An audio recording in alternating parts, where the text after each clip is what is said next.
पत्नी के आधार पर जो पति अप्लाई किया है उसको एक को नहीं किया, पता नहीं इनको पतियों से क्या नफरत है।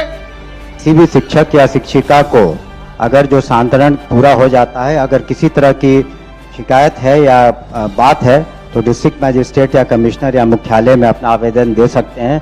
उस पर पुनः हम लोग विचार जरूर करेंगे। संकल्प तो वापस नहीं ले रहे हैं। जब मंत्री ने पूर्ण रूप से आश्वस्त किया है हम आश्वस्त हैं, आपको अपनी पत्नी के पास ट्रांसफर कर दिया जाएगा। महोदय हम आश्वस्त हैं।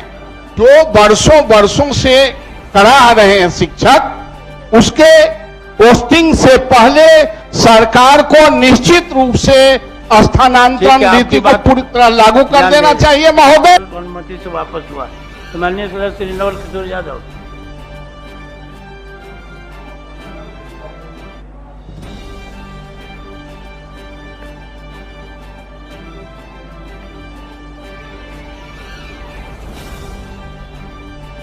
यह बिहार विधान परिषद राज्य सरकार से अविस्ताव करती है कि वह राज्य के सरकारी विद्यालयों में कार्यरत शिक्षकों शिक्षिकाओं को ऐच्छिक स्थानांतरण की सुविधा यथाशीघ्र प्रदान करे।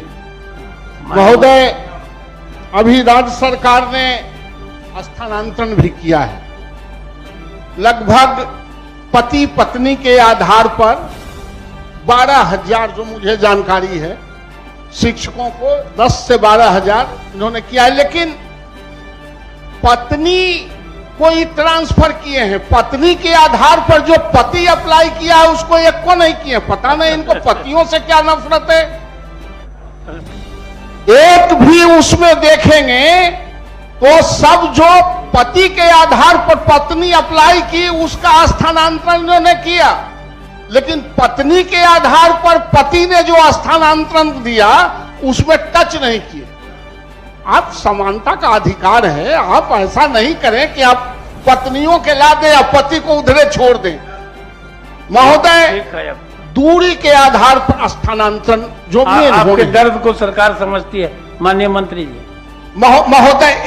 महोदय हम तो वापिस भी ले लेंगे। आपका आदेश आसन का निर्देश होगा तो हम कुछ बोलेंगे भी नहीं। आपका निर्देश सर्वोपरि। मैं यह कहना चाहता हूं कि जो दूरी के आधार पर है लड़के और लड़कियों को, पुरुष और महिला को, उसको तत्काल इतना टाइम लगाएंगे 10,000 स्थानांतरण करने में, तो ये जो 1 लाख 1.5 लाख स्थानांतरण के लिए आए तो ये तो 2-4-5 साल लग जाएगा।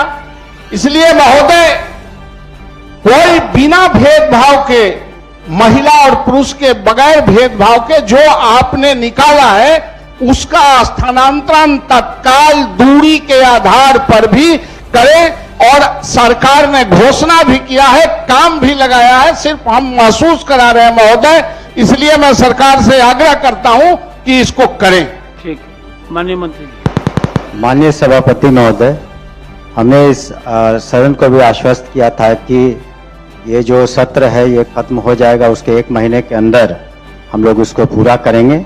लेकिन उसके पूर्व में हमने कहा है, अपने जवाब में उत्तर में लिखा है कि निर्धारित अवधि में लगभग 1,90,000 शिक्षकों का आवेदन प्राप्त हुए हैं।